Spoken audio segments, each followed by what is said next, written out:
Ya, Assalamualaikum warahmatullahi wabarakatuh.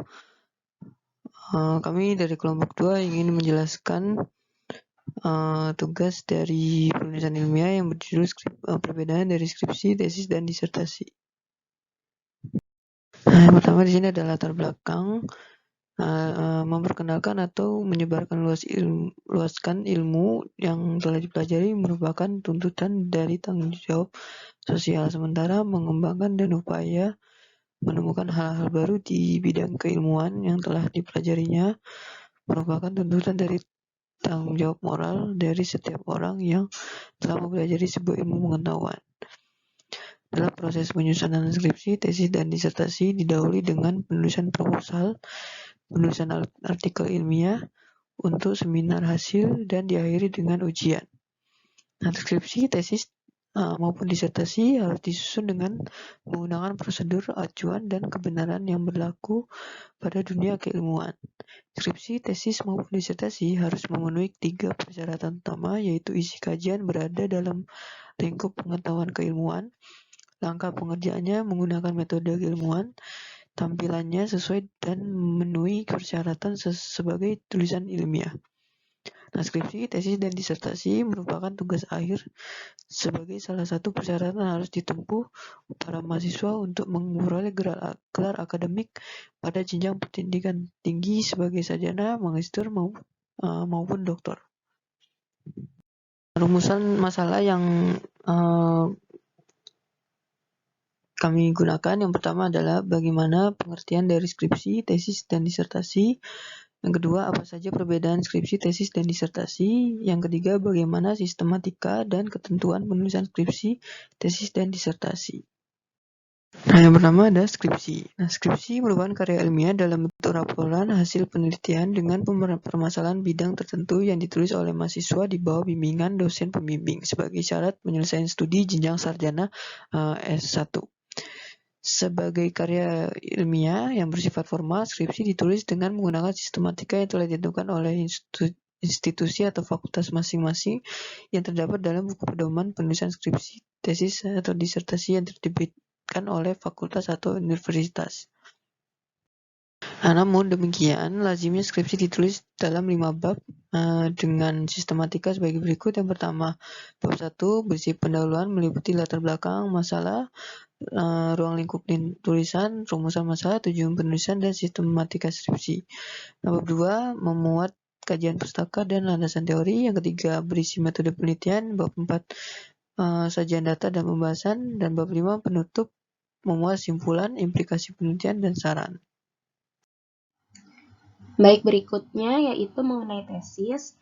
Tesis merupakan karya ilmiah dalam bentuk laporan hasil penelitian dengan permasalahan pada bidang tertentu untuk meningkatkan kemampuan meneliti mahasiswa secara mandiri dengan bimbingan yang minimal dari dosen pembimbing dan digunakan sebagai syarat menyelesaikan studi jenjang strata 2 atau magister atau S2.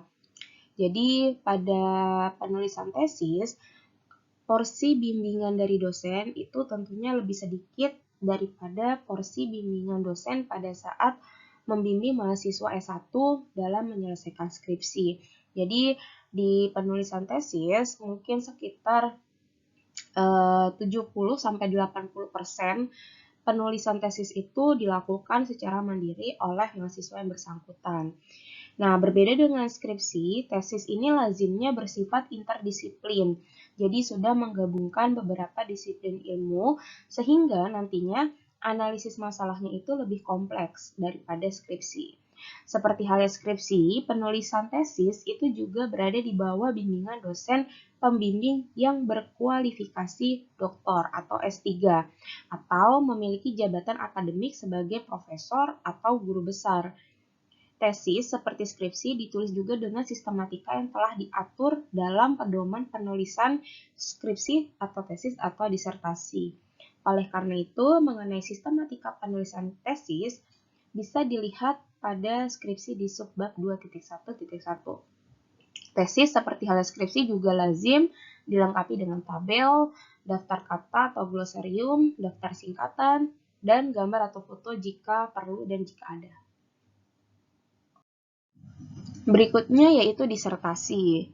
Disertasi ini juga merupakan karya ilmiah yang ditulis dalam bentuk laporan hasil penelitian dengan permasalahan bidang tertentu untuk membuktikan kemampuan mahasiswa dalam meneliti secara mandiri sebagai upaya menemukan atau di sini dikatakan invention dan berinovasi dengan menguji hipotesis yang disusun berdasarkan teori dan digunakan sebagai syarat menyelesaikan studi jenjang strata 3 atau program doktor. Jadi, jika pada penulisan skripsi, tadi mungkin bisa dikatakan bahwa porsi penulisan atau kemandirian mahasiswa dan dosen itu mungkin sekitar 60 berbanding 40%. Nah, tetapi misalkan untuk tesis itu porsi untuk mahasiswanya mengerjakan secara mandiri lebih banyak. Tadi sekitar mungkin 70-80%. Nah, pada disertasi ini itu hampir seluruh kegiatan penulisannya dilakukan secara mandiri oleh mahasiswa yang bersangkutan, meskipun bimbingan dari dosen atau mungkin profesor yang membimbing itu hanya sekitar paling banyak 10%, jadi tidak terlalu banyak ikut andil dalam penulisan disertasi mahasiswanya. Nah, tapi lazimnya juga dengan seperti skripsi dan tesis, di disertasi itu juga bisa dilengkapi dengan tabel, glosarium, kemudian daftar singkatan, gambar atau foto. Kemudian berikut ini ada tabel yang merangkum perbedaan antara skripsi, tesis, dan disertasi. Kita tinjau dari beberapa aspeknya. Jadi yang pertama yaitu dari jenjang terutama ya. Untuk skripsi itu digunakan pada jenjang S1 atau strata 1, kemudian tesis digunakan pada jenjang S2 atau strata 2, dan untuk disertasi digunakan pada jenjang S3. Ini adalah tingkatan yang paling tinggi. Kemudian berdasarkan aspek rancangan PP SNMPT 2013, pada skripsi itu dijelaskan bahwa untuk lulus dari jenjang strata 1, mahasiswa dituntut untuk bisa melaporkan kajian ilmu mengenai pengetahuan atau teknologi. Kemudian jika di S2 atau pada strata 2, mahasiswa dituntut untuk mengembangkan ilmu, pengetahuan, dan atau teknologi. Kemudian untuk disertasi yaitu atau strata 3, mahasiswa dituntut untuk menemukan atau menciptakan ilmu pengetahuan atau teknologi. Jadi di sini terlihat bedanya bahwa jika pada skripsi itu mahasiswa hanya sekedar melaporkan tentang kajian IPTEK-nya. Nah, pada tesis itu sudah mulai mengembangkan. Kemudian jika pada disertasi, mahasiswa sudah dituntut untuk bisa menemukan atau menciptakan sesuatu yang terkait dengan IPTEK.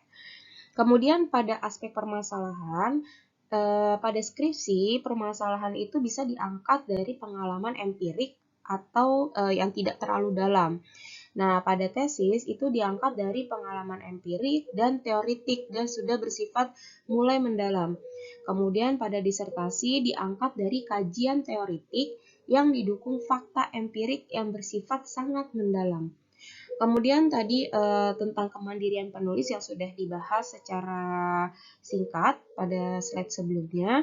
Jadi pada skripsi itu mungkin bisa dikatakan 60% terdiri dari peran penulis dan 40%-nya itu adalah peran pembimbing. Kemudian jika pada tesis, nah peran penulis ini sudah mulai meningkat, yaitu 80%, dan peran pembimbing hanya 20%.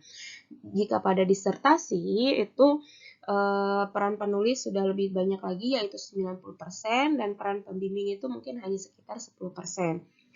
Kemudian dilihat dari bobot ilmiahnya, jika pada skripsi itu bobot ilmiahnya hanya berkisar rendah sampai sedang. Kemudian pada tesis itu sedang sampai tinggi, dan pendalaman atau pengembangannya terhadap teori dan penelitian yang ada. Kemudian kalau pada disertasi itu bobot ilmiahnya termasuk yang tinggi atau bahkan tertinggi di bidang akademik. Jadi diwajibkan mencari terobosan dan teori baru dalam bidang ilmu pengetahuan yang bersangkutan. Kemudian pada pemaparan. Kalau pada skripsi itu pemaparannya dominan deskriptif. Jika pada tesis itu sudah mulai ditambahkan dengan pemaparan analitis, jadi deskriptif dan analitis. Jika pada disertasi itu sudah dominan untuk analitisnya.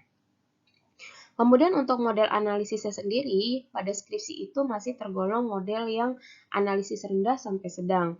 Jika pada tesis itu analisisnya sudah mulai sedang sampai tinggi. Pada disertasi, analisisnya sudah merupakan analisis tingkat tinggi.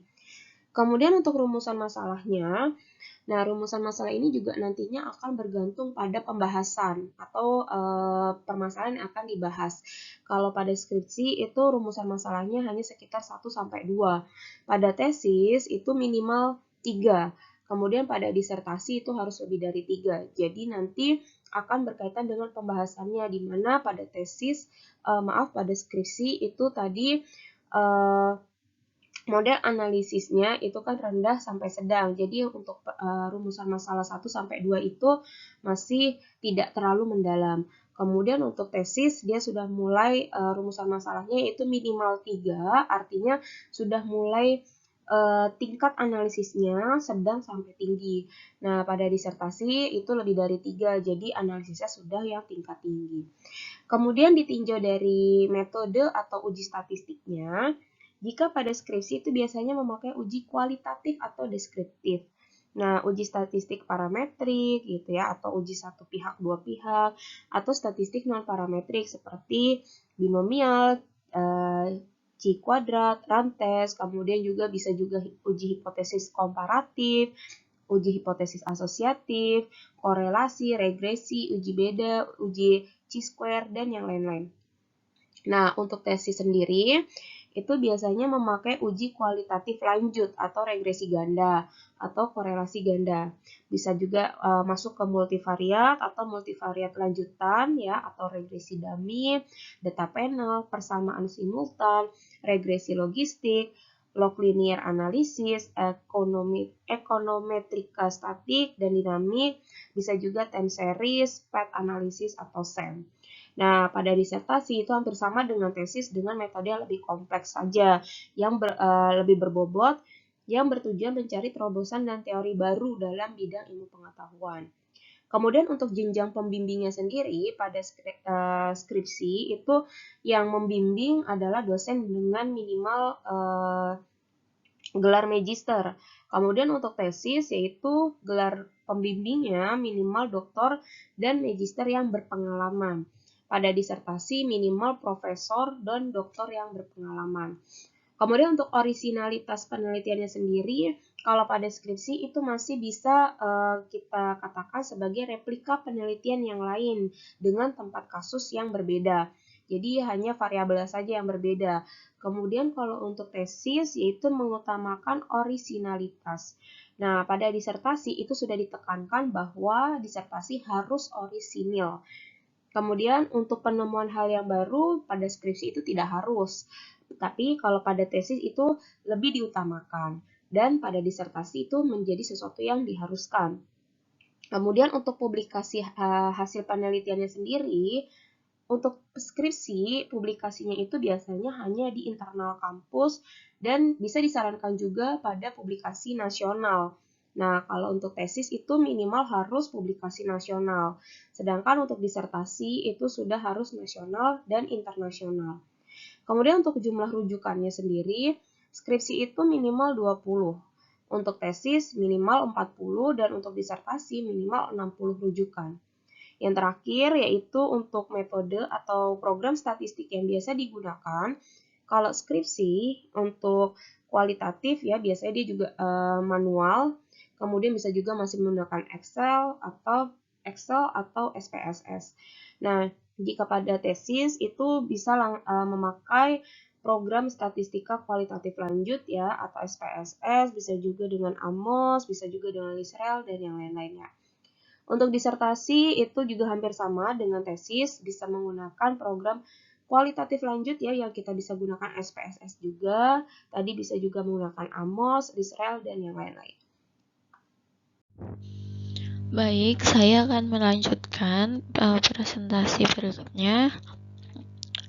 Untuk berikutnya yaitu sistematika penulisan. Di sini secara umum sistematika penulisan baik itu skripsi, tesis maupun disertasi terdiri dari 3 bagian, yaitu bagian awal, isi, dan akhir.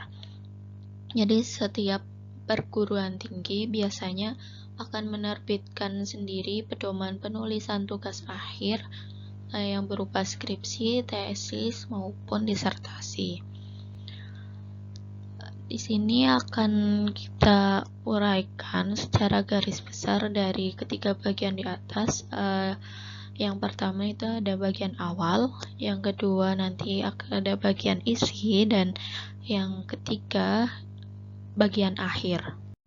Untuk bagian awal sistematika penulisannya di sini ada terdiri dari biasanya itu halaman sampul, halaman judul, halaman pernyataan orisinalitas dari penulisan, halaman pengesahan, kata pengantar ataupun ucapan terima kasih jika diperlukan.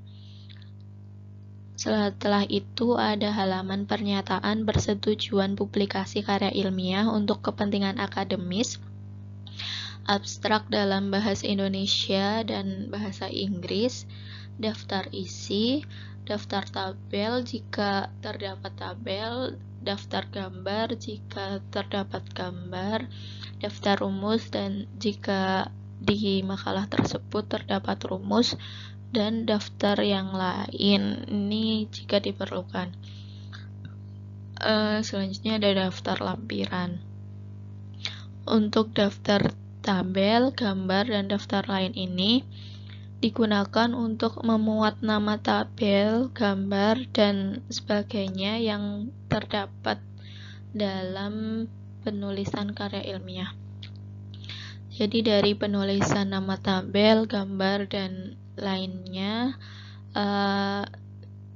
kelima ini menggunakan huruf kapital di awal kata. Bagian yang kedua ada bagian isi. Di sini isinya merupakan yang akan disampaikan dalam sejumlah bab, dan untuk pembagian bab dari pendahuluan sampai kesimpulan ini akan ditentukan oleh fakultas sesuai kebutuhannya masing-masing. Dan untuk bagian yang ketiga yang merupakan bagian akhir terdiri dari ada daftar referensi dan lampiran jika ini diperlukan. Daftar referensi ini merupakan suatu daftar bacaan yang menjadi sumber ataupun acuan dalam dasar penulisan tugas akhir. Jadi dari daftar referensi ini bisa didapat dari buku, artikel jurnal maupun majalah, surat kabar, wawancara, dan lain sebagainya.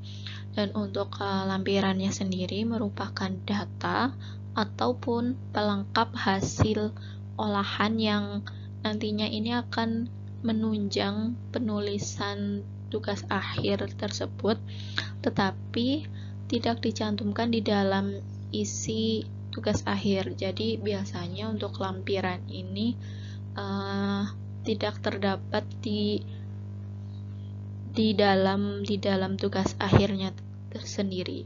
Jadi memang khusus untuk ditulis di bagian akhir, karena nanti akan mengganggu antara kesinambungan bacaan dari bacaan sebelumnya.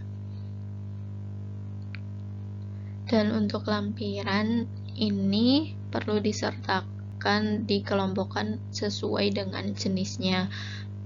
Misalnya lampiran jadwal, tabel, daftar pertanyaan, gambar, maupun grafik dan desain. Jadi dari penjelasan yang kami sudah paparkan, didapatkan suatu kesimpulan di mana skripsi ini merupakan suatu karya ilmiah yang disusun berdasarkan hasil penelitian ilmiah yang secara umumnya, secara lazimnya disusun. Sedangkan untuk tesis sendiri merupakan karya tulis yang mengkaji masalah secara interdisiplin sehingga analisis masalahnya ini lebih kompleks dari skripsi. Dan untuk disertasi merupakan karya tulis ilmiah yang umumnya mengemukakan temuan hasil penelitian yang bersifat multidisiplin. Untuk temuan tersebut bisa berupa sebuah teori ataupun dalil yang dapat dibuktikan berdasarkan data yang